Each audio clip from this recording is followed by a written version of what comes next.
Graça e paz, irmãos, amém? Estou feliz, estou contente por estar aqui, por ser a casa de Deus, por essa ser a família de Deus, por essa ser a minha família.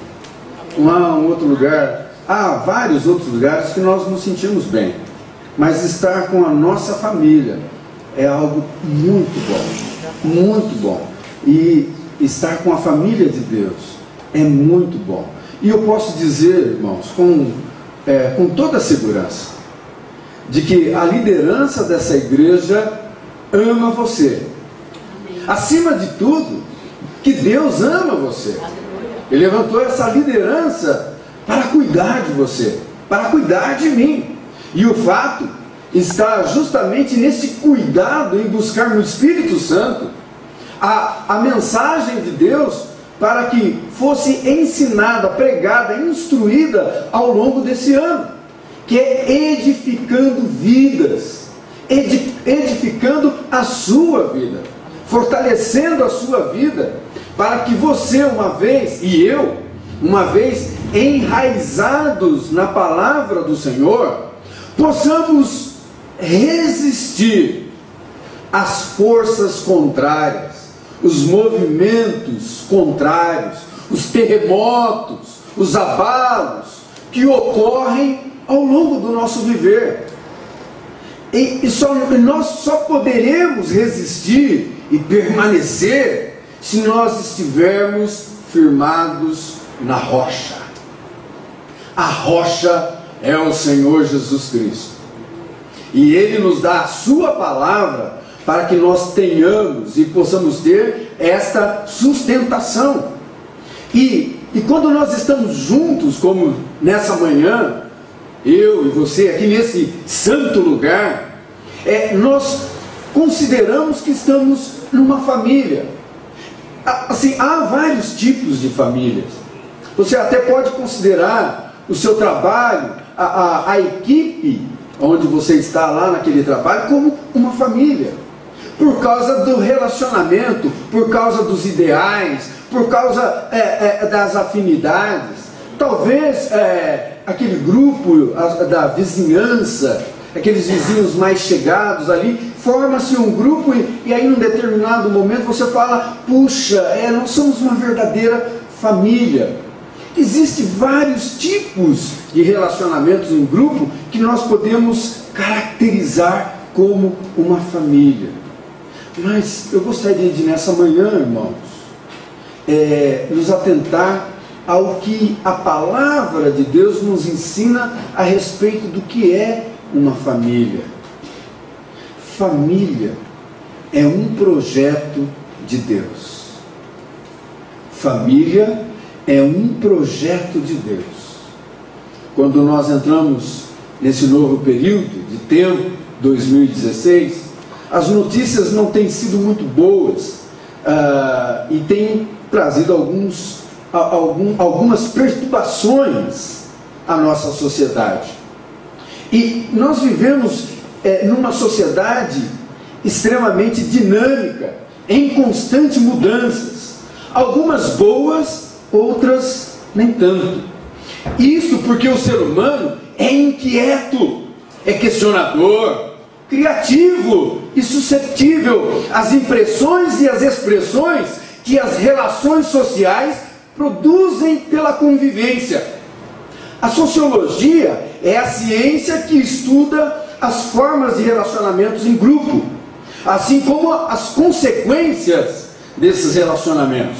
Graças a essa ciência, nós podemos nos conscientizar socialmente e desenvolver também um espírito crítico para poder estar avaliando o que está acontecendo ao nosso redor, nos posicionar. Essa é uma ciência também que se ocupa a estudar na família como um grupo social, considerando que a família é um grupo social primário, por ser a base, o fundamento das relações entre os indivíduos. E, pois é justamente no seio familiar que se desenvolve o processo de socialização, a educação e o preparo para viver nesse mundo.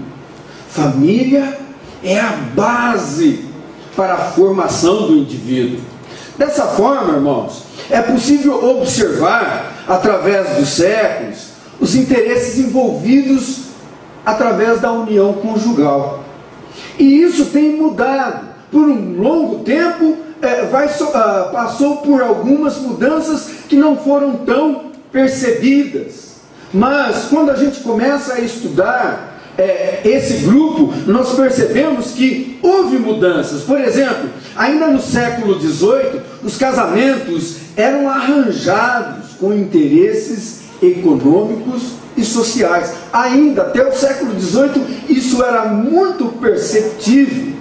Já nos séculos XIX e XX, já houve uma mudança nesse interesse conjugal. Já não era mais econômico, já não era em buscar uma ascensão social, mas cedeu o espaço para as motivações sentimentais.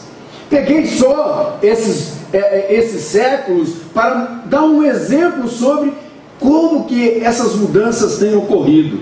Um outro aspecto importante a respeito de união conjugal é que no século XX, propriamente ou especificamente falando, a partir dos anos 50, o modelo familiar começa a se alterar com a mudança do papel desenvolvido pela mulher. A mulher se insere no mercado do trabalho, surge a pílula anticoncepcional, o divórcio torna-se mais aceitável e influencia aquilo que nós chamamos que foi a revolução sexual dos anos 60, comandada pelo movimento hippie, que tinha como slogan: faça amor, não faça guerra, sexo, droga, rock and roll. Irmãos, todas essas mudanças que vêm ocorrendo na sociedade exercem e têm exercido impacto sobre família, sobre a minha família, sobre a sua família. Assim, a sociologia, ela nos ajuda a entender as transformações que a própria sociedade impõe a si mesma e a evolução que essas mudanças trazem no comportamento humano. Falando sobre família, um importantíssimo pilar da sociedade, ou melhor, da humanidade. Os cientistas sociais procuram, por sua vez, ajudar essa sociedade mutante a aceitar e a se relacionar com as monstruosidades criadas pela própria sociedade. Isso por não observar os preceitos de Deus. O homem cria problemas e busca soluções, cria problemas por não estar em Deus, e busca soluções mais monstruosas ainda por não estar em Deus. Assim, as respostas que nós procuramos para resolver e superar os conflitos familiares não estão propriamente na sociedade, mas ela está naquele que criou o ser humano e deu a ele o projeto familiar, que é perfeito para os homens que se tornaram imperfeitos em razão do pecado. A família é um projeto de Deus e é perfeito, mas também foi afetada por causa do pecado. As consequências do pecado, irmãos, trouxe o afastamento entre o homem e o Senhor, teu Deus, meu Deus, que nos criou, como também afetou e tem afetado os relacionamentos interpessoais, e é justamente no seio familiar que mais percebemos esta tragédia, porque é a base. E os meus erros como pai, como mãe, como esposo, como esposa, irá afetar outras pessoas de dentro da minha própria casa. E não se engane, irmãos, aquilo que nós acertar e errar trará impacto sobre as pessoas mais próximas que nós temos. O meu cônjuge, meu filho, minha filha. Qual é a resposta que Jesus Cristo fornece, dá, oferece aos dilemas que nós encontramos no seio da família? A palavra é perdão. Perdão é o remédio de Deus para os dilemas da humanidade. E é onde a família é onde nós precisamos e iremos mais necessitar desse remédio, da utilização desse remédio. Abra a palavra do Senhor em Mateus capítulo 19. Mateus capítulo 19, de versículos 1 a 12. Mateus capítulo 19, versículos de 1 a 12. Irmãos, a palavra de Deus são boas notícias. O Evangelho do Senhor são boas notícias. E nessa manhã eu gostaria de falar dessa boa notícia para a sua família e para a minha família. Eu não sei como você se encontra, não sei exatamente como está a sua vida. E também, sabe, irmãos, eu desisti há muito tempo de exercer julgamentos prévios, porque até mesmo aquilo que eu julgo a respeito de você, numa determinada impressão, eu posso estar completamente errado. E mesmo conhecendo algumas coisas sobre você, eu também posso me equivocar completamente, porque nós, como seres humanos, estamos sofrendo mudanças a cada dia. A cada dia. E então, Jesus, o nosso Senhor, Ele sabe exatamente como você está. Ele conhece o seu coração, a sua vida. E Ele tem para você e para mim nesta manhã o bom remédio de cura, de renovação, de fortalecimento, de bom ânimo, para que nós possamos enfrentar esta guerra que está nos proposta e vencer, porque o Senhor nos chamou para esta vitória, para que nós saiamos desse lugar santo, convicto de que eu e minha família poderemos vencer o mal, se estivermos firmados, fortalecidos na palavra do Senhor. No versículo 8 desse trecho, irmãos, respondeu Jesus aos seus questionadores: por causa da dureza do vosso coração, é que Moisés vos permitiu repudiar vossa mulher. Entretanto, não foi assim desde o princípio. Jesus, nesse trecho, fala sobre dureza de coração. E é uma expressão que significa arrogância, altivez, insensibilidade. Relacionamentos e famílias são destruídos por causa desta tal dureza de coração. Quando as pessoas se colocam irredutíveis num determinado posicionamento, amarrados em si mesmos, naquilo que elas querem, sem se importar com o que o outro necessita. Família, muitas vezes, ela não vai ser definida pelos laços sanguíneos, mas pelos laços de afetividade. O quanto um membro ou aquela pessoa que está próximo a você é considerada, é amada. E houve alguns momentos, talvez, eu não sei com você, mas que por causa de uma determinada amizade, você falou: puxa, eu tenho um amigo que é mais irmão do que o meu próprio irmão, ou do que a minha própria irmã. Isso por causa do laço afetivo. Que palavra, versículo, voltando para as Escrituras 1 e 2, e aconteceu que, concluindo Jesus essas palavras, deixou a Galileia e foi para o território da Judéia, além do Jordão. Seguiram-no muitas multidões e curou-as ali. Que palavras Jesus havia ensinado lá na Galileia? E o que fazia ali na Judéia? Na Galileia, pouco antes de se dirigir ao lugar onde Jesus estava, aqui no capítulo 19, o Senhor Jesus Cristo estava ensinando sobre a importância do perdão. A importância do perdão.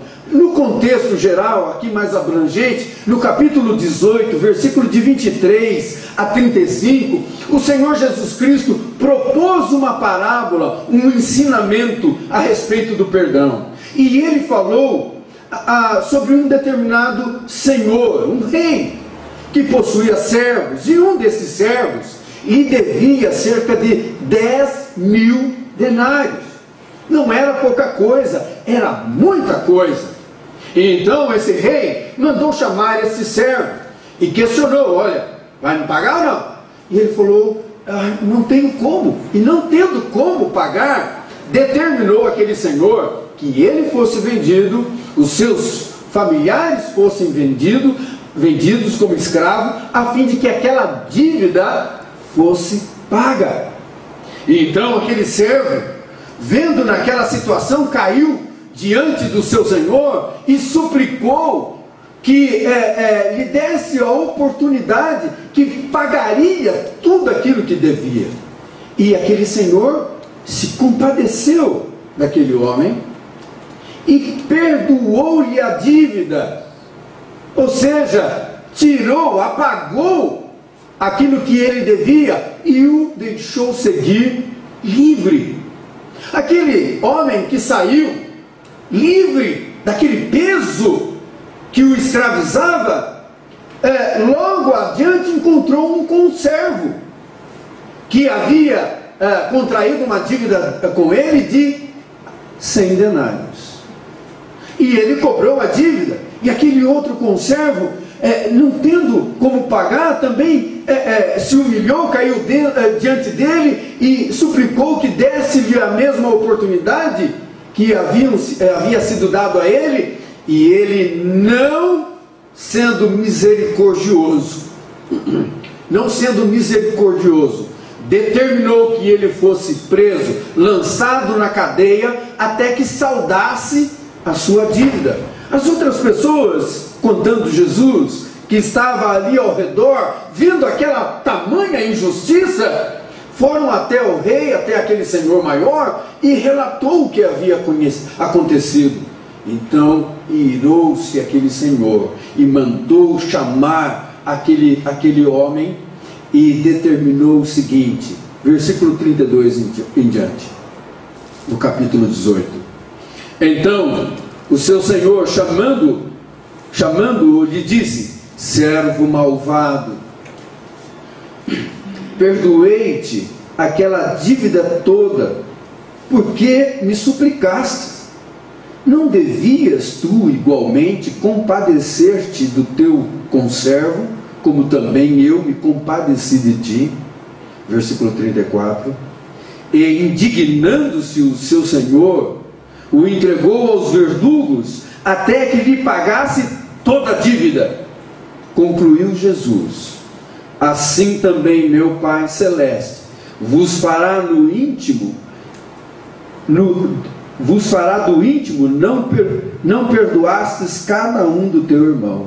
Assim também meu Pai Celeste vos fará, se do íntimo não perdoastes cada um a seu irmão. Obrigado, pastor.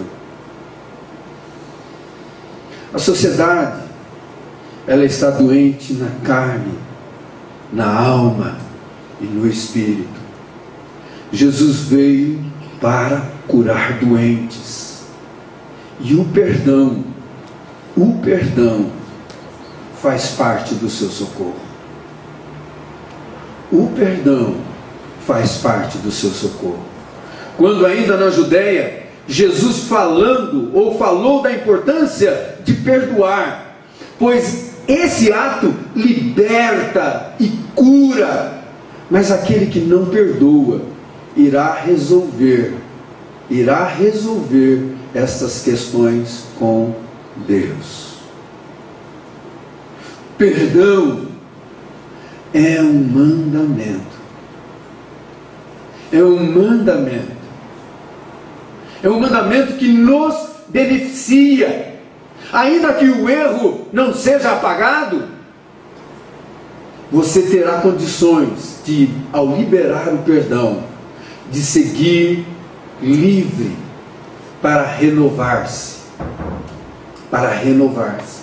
Aquele servo devia, o primeiro, devia 10.000 denários. E muito então lhe foi perdoado. O outro conservo apenas 100. E não foi perdoado. Assim como o Senhor nosso Deus, em muito tem nos perdoado. E o pecado cometido não é pouca coisa, seja ele qual for. Teve um custo altíssimo. E nós ainda sendo inimigos de Deus, antes de expressarmos qualquer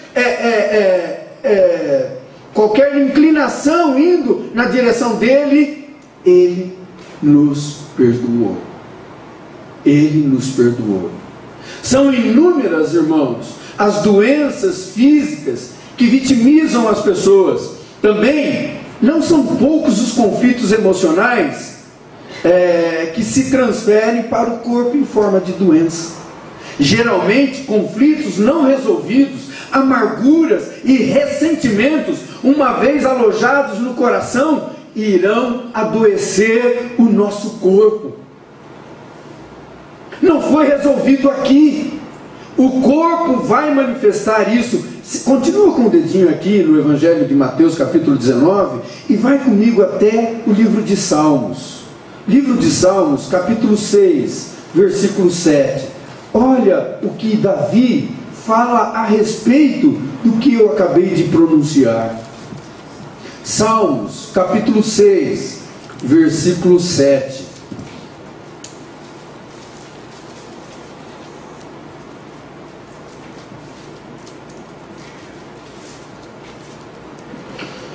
Meus olhos de mágoa se acham amortecidos, envelhecem por causa de todos os meus adversários. Davi, ele disse que os seus olhos estavam amortecidos e envelhecem por causa dos seus adversários. Conflitos das quais ele estava enfrentando com outros. Agora, olha no capítulo 32, versículo 3. 32, versículo 3. Enquanto calei os meus pecados, envelheceram os meus ossos pelo meu constante gemido todo o dia.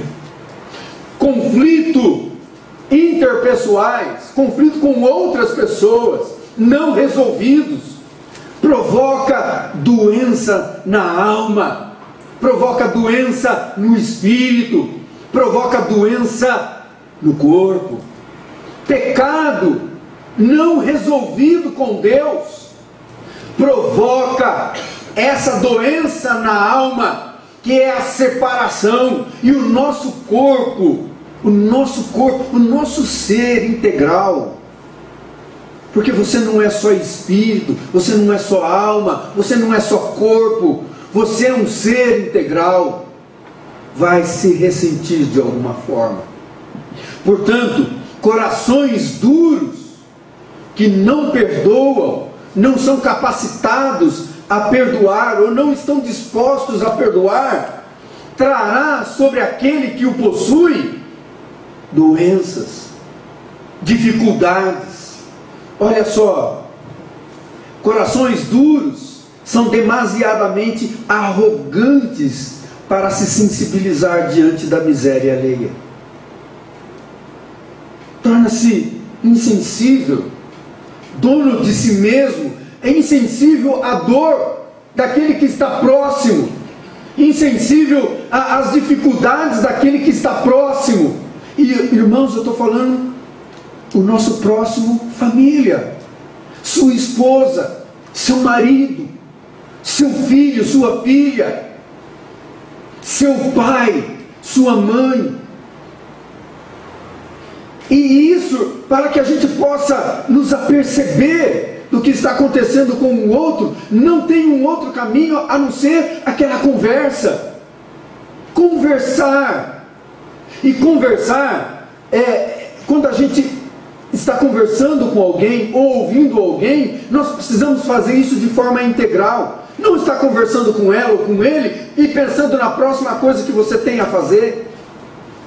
Quando você estiver conversando com alguém, olho no olho, que os seus ouvidos estejam atentos ao movimento da boca daquele que fala contigo. Isso é demonstração de amor, sensibilidade. Corações duros são aqueles que se consideram superiores aos outros, são donos de um coração altivo, são perfeitos demais para se sensibilizar com a falha e o erro do outro. Por isso não libera perdão. Eu não vivo assim, eu não vivia assim. Quando eu era? Ora, a sua dinâmica diante de Deus é outra. A história que Deus e a missão de Deus, que Deus tem para a sua vida, é diferente da qual Deus tem para comigo. Os meus erros são tão graves quanto os seus, quando são pecados. Não existe pecadinho e não existe pecadão. O pecado separa o homem de Deus. E quando nos recusamos a perdoar o próximo, porque pecou, porque errou, nós estamos nos colocando numa situação superior, que nem o próprio Cristo fez. Afinal, Jesus Cristo, Ele veio para os que são carentes do seu remédio. Os perfeitos, os sãos, não precisam de Jesus Cristo. Não precisa de Jesus Cristo. Se eu estou aqui nessa manhã, juntamente com você, meu irmão, minha irmã, é porque, igualmente a você, sou desesperadamente carente de Deus. Eu preciso de Jesus. Eu necessito de Jesus.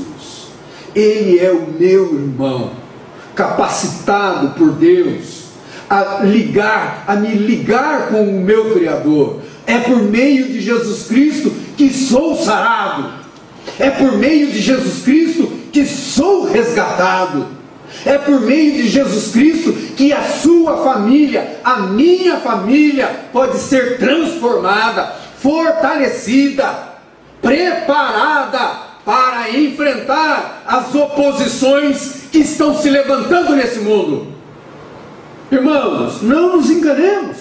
Esse mundo vai de mal a pior. E aqueles que esperam por tempos melhores, eu quero dar uma má notícia a esse respeito. Não virão. Não virão.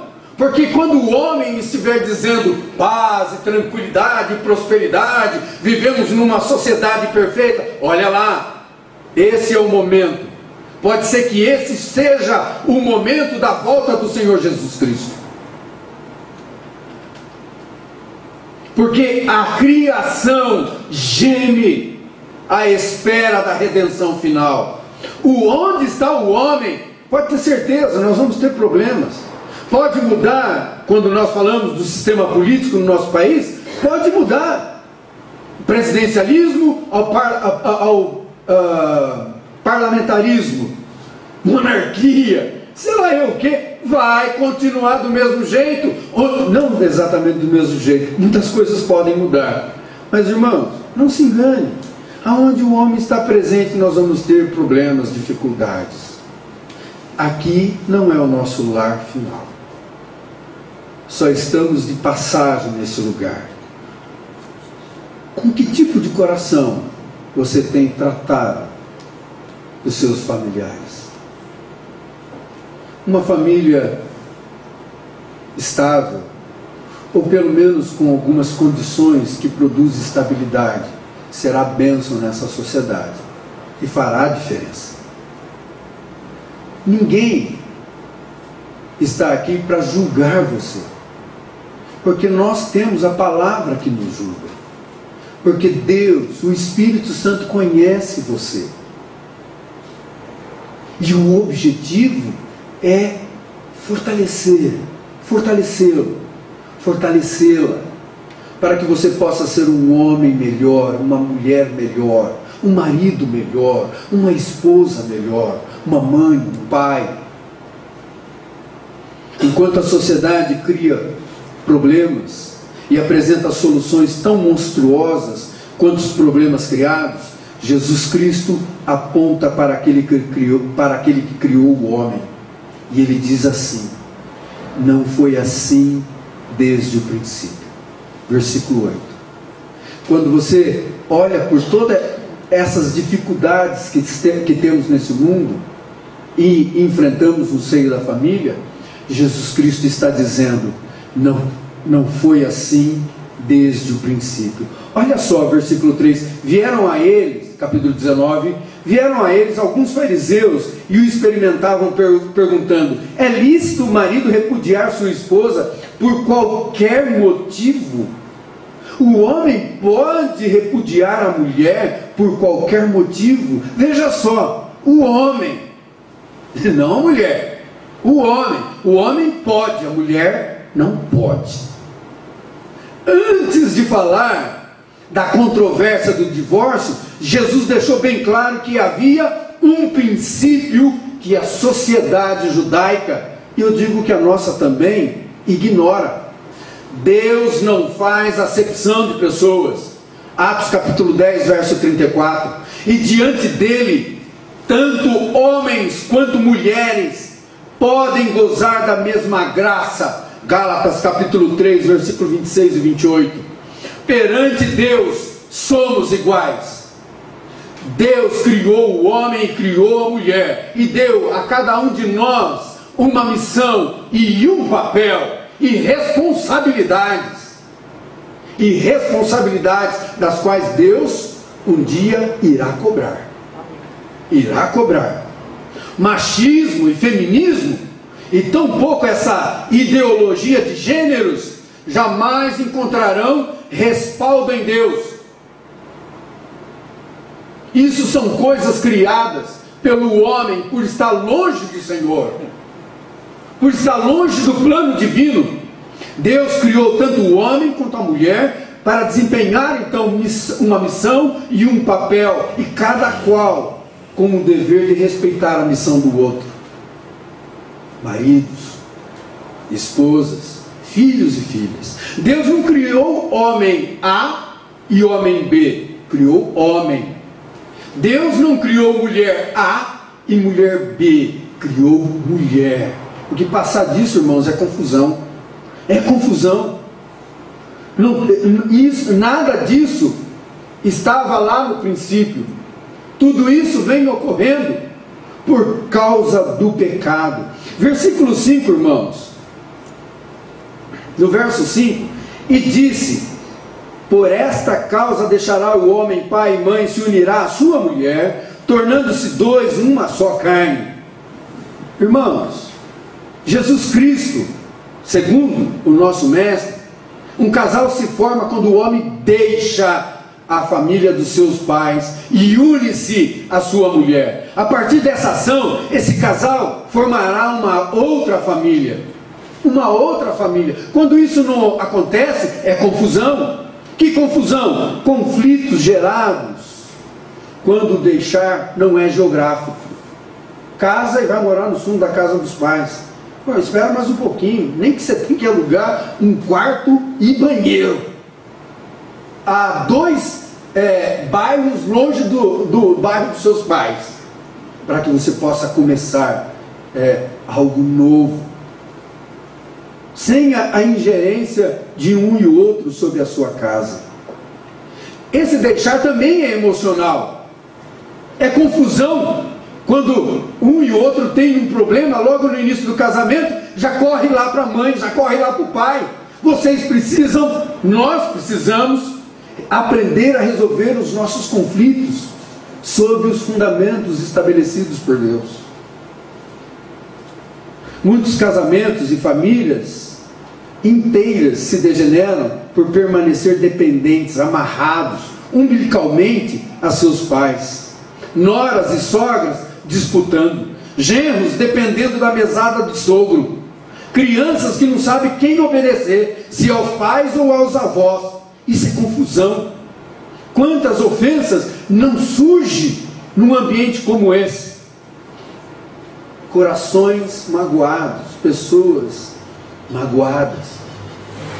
Se isso aconteceu em algum momento da sua trajetória, ou se isso está acontecendo, chegou o momento de liberar perdão. Perdão para quem você ofendeu, perdão a si mesmo, para que você possa recomeçar em Jesus Cristo. E há tantas outras coisas a se dizer a respeito do trecho em que eu estou, mas o tempo não permite. Mas em Jesus Cristo, eu quero dizer, eu quero declarar nessa manhã a você, a sua família, que há poder para uma renovação. Existem vários tipos de família, viu, meus irmãos? Às vezes uma família que só tem a presença da esposa, da mãe, ou do pai, ou dos avós. Não é sobre isso que eu quero dizer, que eu estou dizendo nessa manhã. O que eu estou dizendo é que Deus tem um plano familiar. E esse projeto de família é de Deus. Não é para você fazer conforme a sua vontade. Talvez a sua família se encontre fora do padrão divino e os conflitos estão em ebulição como numa panela de pressão. Mas Jesus tem como tirar essa pressão. Jesus Cristo é a boa notícia. Os relacionamentos humanos são conturbados e complexos. Na maioria das vezes, nós erramos uns com os outros. E o que era lindo ficou feio. O que era mágico virou terror. O que era paz se transformou em guerra. Por quê? Não existe uma resposta simples para tudo isso. Somos pecadores. Tudo que nós precisamos é admitir. Se você pecou, se você falhou, então nessa manhã, hoje, nesse momento da sua vida, é hora de admitir isso diante de Deus e diante da pessoa que você mais ama. Só não haverá milagre de renovação ou de recomeço se houver dureza de coração. Amém?